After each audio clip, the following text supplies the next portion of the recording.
யானை ஆசீர்வதிக்க துதிக்கை, யானையை ஆசீர்வதிக்க கோபுரத்தின் நிழல். என்ன ஒரு அழகான ரெண்டு காட்சிகள் பாருங்க. யானை ஆசீர்வதிக்கிறதுக்கு துதிக்கை இருக்குது, ஆனால் யானையை ஆசீர்வதிக்கிறதுக்கு கோபுரத்தினுடைய நிழல் இருக்கான். நிஜமாவே நீங்கள் ஆழ்ந்து கவனித்தால் தெரியும், கோபுரத்தின் நிழல் ஒரு யானையினுடைய துதிக்கையை போல தான் நகர்ந்து போயிட்டே இருக்கும்.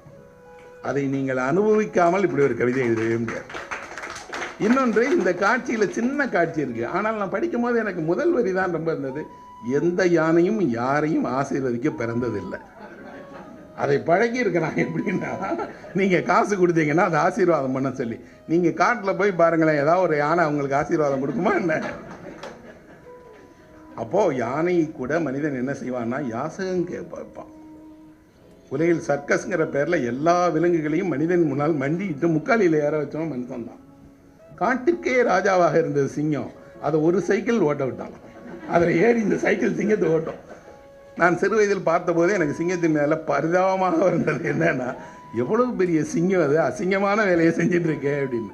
ஆனால் இந்த பாடத்தில் ஒரு சின்ன வரி அழகாக வருது பாருங்க. கோபுரத்தின் நிழல் யானையை இருக்கக்கூடிய ஆசீர்வதிக்கிறதுக்காக இருக்கு அப்படின்னா, திடீர்னு கோபுரம் நிழலில், நம்ம எல்லா ஊர்லேயும் கோபுரத்தை கும்பிடுங்கம்பாங்க, கோபுர நிழலில் இருங்கம்பாங்க.